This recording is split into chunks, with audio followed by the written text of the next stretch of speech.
These are Gardener's Delight. These are a cherry tomato, but you can see they get quite sizable. And I've got some really healthy looking fruit on these plants.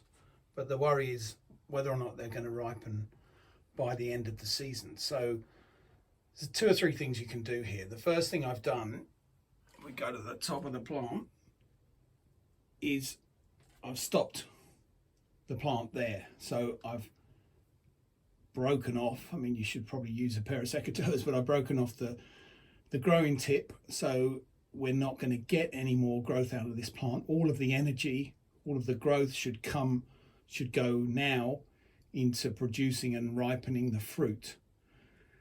So I think there are 5 or 6 trusses on this plant. 6 might be too many. There are some flowers here at the top that haven't yet started to gather any fruit. So it may be that those are not going to make it. It might be that I need to cut those off as well, so that the energy of the plant can go into ripening these lovely trusses further down. As you can see, look, there's some lovely looking fruit at the bottom there. So that's the first thing, stop the plant growing so the energy can go into the fruit that are already there. The other thing, which you do anyway as you grow tomatoes, is you make sure that you stop any side shoots. You can see in here where I stopped that side shoot. Again, you don't want any growth going anywhere other than into the fruit that you're trying to produce. So there's a point there where that side shoot's come out, you can see. So that's the second thing you can do.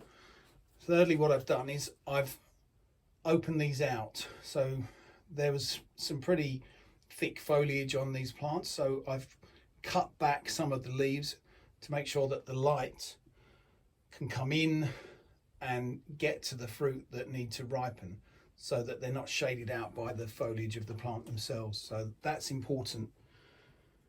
And it's especially important in this greenhouse for me, because the greenhouse isn't very well positioned. It's in about the only place I could put it in this garden, but it means it doesn't get sunlight all day long. There's sun on it in the morning and sun in the afternoon, but in the middle of the day it goes into shade. So I need to get as much light to these tomatoes as possible. So that's the third thing that I've done. From there, it's a matter of wait and see. There's quite a lot of time before the weather gets too cold to expect them to ripen any further. So, you know, you can be looking into October, I should think. But finally, the thing that you can do is you can take them off the vines and take them indoors, put them in a bag or in a drawer with a banana, because bananas give off ethylene, which is a hormone that induces ripening in tomatoes. I don't know how anybody made that connection, but somebody did.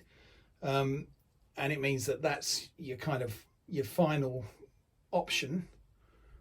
Put a banana in a bag or a drawer with your tomatoes, keep checking them. As soon as they ripen, get them out and leave the rest to ripen further.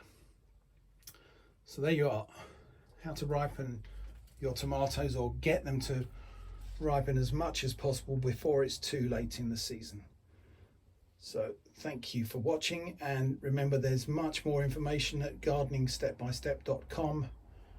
You can sign up there to receive the newsletter. Come back there to check out for further content that I'm adding all the time.